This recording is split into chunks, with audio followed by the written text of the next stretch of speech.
নমস্কার, 7 EPIC news নেটওয়ার্কে আপনাদের স্বাগত। দমদম জুড়ে ক্রমশ জমাট বাঁধছে সমস্ত দলের প্রচারের বাঁধন। একদিকে সৌগত রায়, অন্যদিকে সুজন চক্রবর্তী, সাথে শিলভদ্র দত্ত তো রয়েইছেন।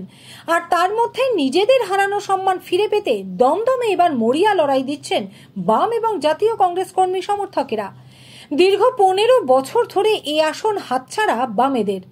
2019-এর মোদি হাওয়াও বোধহয় একটু হালকা।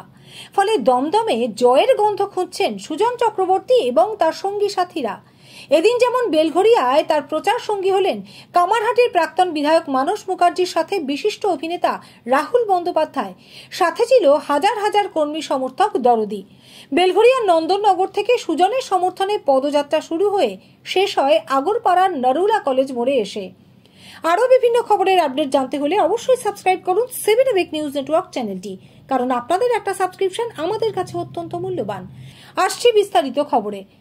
আর মিছিলে পথ চলতে চলতেই অভিনেতা রাহুল বলেন, তৃণমূলের প্রার্থী দমদমে 3 বার জিতেছেন বটে, তবে কাজের বিচারে তিনি ডাহা ফেল। তাই এবার সুজন চক্রবর্তীকেই মানুষ নির্বাচিত করবেন। কি বলবো, পানিহাটির মানুষের সমস্যা অনেক। এই লোকসভার মানুষের জলের সমস্যা এবং চারদিকে আমরা এই যে এইটুকুনি রাস্তা হাঁটলাম, তার মধ্যে এত ভ্যাট, এত ওপেন নোংরা জায়গা, যেগুলোর সমাধান এখানকার মানুষ দিনের পর দিন চেয়ে আসছেন। কিন্তু যিনি ভোটে জিতছেন তাকে ভোটের সময় ছাড়া নিরুদ্দেশ সম্পর্কে ঘোষণা, যেটা আমাদের ছোটবেলায় আমরা দেখতাম সেরকম ভাবে ঘোষণা করে তাকে খুঁজে বার করতে হচ্ছে। মানুষ বুঝতে পারছে কারা কাজে লাগবে, সেই জন্যই সুজনদার মিছিলে আজকে এই অভূতপূর্ব সাড়া। এই সাড়াই আমরা ভোটেও দেখতে পাবো। হ্যাঁ, তিনবারের সাংসদ, তাই জন্যই তো পরীক্ষিত এবং ফেইল্ড প্রোডাক্ট, সেটা আমরা জানি। আর মানস মুখার্জি জানালেন, মানুষ যদি তাদের ভোটাধিকার প্রয়োগ করতে পারে, কোনো শক্তি নেই বামেদের পরাস্ত করে। আর মানুষের সেই অধিকার রক্ষায় 1 জুন তারা পথেই থাকবেন। দমদমে হারানোর কোনো শক্তি আজকে পর্যন্ত নেই। মানুষ যদি ভোট দিতে পারে এবং ভোট দেওয়ার জন্য আমরা ব্যবস্থা করব, রাস্তায় থাকবো, দমদম আমাদের কেউ হারাতে পারে।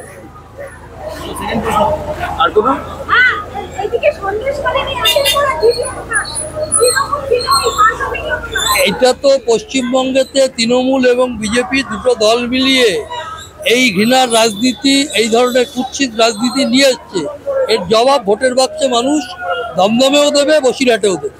আর সহকর্মীদের কথায় উজ্জীবিত সুজন চক্রবর্তী বললেন, এবার মানুষের ভোটেই তৃণমূল এবং বিজেপি পরাজিত হবে। খুবই ভালো, মানুষ তো সব বুঝতে পারছেন। এই নির্বাচন মানুষ নিজের মতো করে ভোট দেবেন। নির্বাচন কমিশনের দায়িত্ব সেটাকে এনশিওর করা। মানুষের ভোটে বিজেপি এবং তৃণমূল পরাজিত হবে, আমরা জিতবো, এ নিয়ে কোনো সন্দেহ নেই। সব মিলিয়ে দিন যত কমে আসছে, প্রচারের উত্তাপ ততই বাড়ছে, সে দমদম হোক বা অন্য যে কোনো কেন্দ্র। তবে জনতা জনার্দন শেষ পর্যন্ত কোন দিক বেছে নেবে তা জানার জন্য আমাদের অপেক্ষা করতেই হবে 4 জুন পর্যন্ত।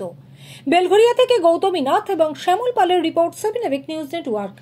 আরও বিভিন্ন খবরের আপডেট জানতে হলে অবশ্যই সাবস্ক্রাইব করুন 7 এবিক নিউজ নেটওয়ার্ক চ্যানেলটি, কারণ আপনাদের একটা সাবস্ক্রিপশন আমাদের কাছে অত্যন্ত মূল্যবান। জয় হিন্দ।